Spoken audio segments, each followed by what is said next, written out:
In response to recent chemical attacks on Syrian civilians, President Trump ordered a missile attack in Syria by relying in large part on the powers granted to the Office of the President under the War Powers Resolution, also known as the War Powers Act. These attacks have reportedly killed close to 90 people and left hundreds choking, fitting, or foaming at the mouth. The chemical attacks, President Trump argues, in combination with the Syrian refugee crisis, violate a host of human rights laws and contribute to escalating instability in the region, which provides the legal authority for his use of force.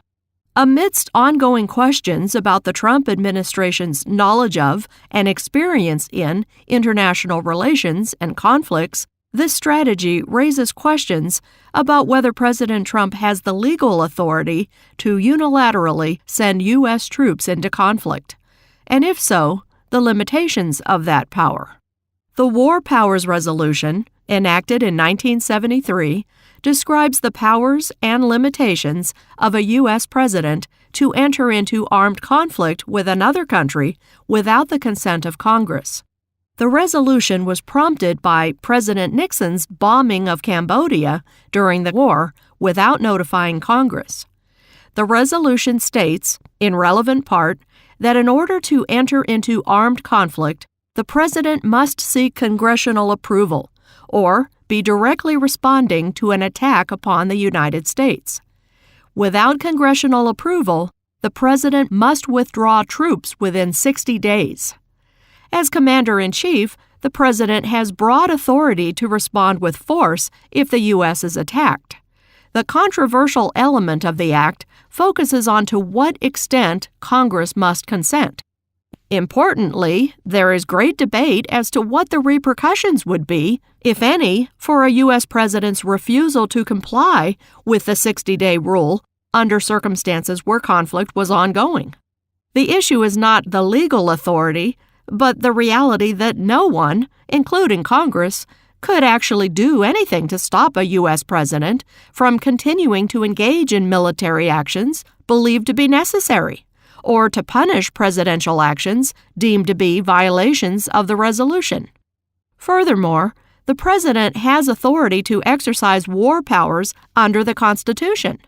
Article 2 enables the president to declare war, raise and support armies, and make military rules. Article 2 gives the president the power to act as commander-in-chief of the military. For this reason, the executive branch has argued many times that the War Powers Resolution is unconstitutional, in that it places a limitation upon the president's authority granted under the Constitution to decide how and when force should be used against foreign nationals. Many U.S. presidents have invoked the powers granted under the Constitution to use force under circumstances lacking congressional approval. For example, during his presidency, Bill Clinton ordered the use of force in Yugoslavia, but did not inform Congress until after the fact of his reasons for taking such actions.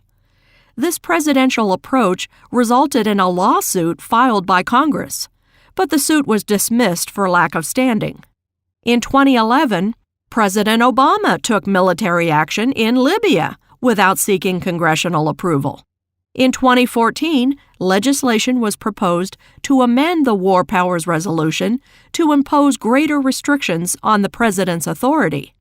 This proposal included requiring the president, within 3 days of executing armed action, to request Congress's approval before entering into significant armed conflict.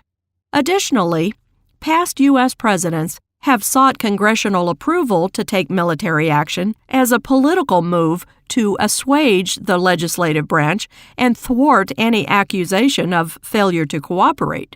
Whether President Trump's legal authority to use force in Syria relies upon the Constitution or the War Powers Resolution, the latter does require him to report to Congress within 48 hours. A. The circumstances necessitating the introduction of United States Armed Forces. B. The constitutional and legislative authority under which such introduction took place. And C. the estimated scope and duration of the hostilities or involvement. President Trump complied with this portion of the resolution via letter dated April 8, 2017, stating, in relevant part, "I directed this action in order to degrade the Syrian military's ability to conduct further chemical weapons attacks and to dissuade the Syrian regime from using or proliferating chemical weapons, thereby promoting the stability of the region and averting a worsening of the region's current humanitarian catastrophe." This letter represents a prudent decision by the Trump administration to comply with the letter of the law and attempt to bridge the severe divides existent in the current political climate. Another interesting element of President Trump's actions in Syria relates to his perceived relationship with Russia. The Chemical Weapons Convention prohibits the development, production, stockpiling, and use of chemical weapons. Although Syria agreed to the terms of the Chemical Weapons Convention with the support of its ally, Russia, and reported the destruction of its chemical weapons stockpiles, the recent attacks prove that Syria is not complying with the terms of the agreement. Russia has condemned President Trump's use of force in response to Syria's alleged violation of the convention. This violation is one of President Trump's justifications for the use of force against Syria. But whether this move will alter the perception that he was in cahoots with Russia prior to the election remains to be seen.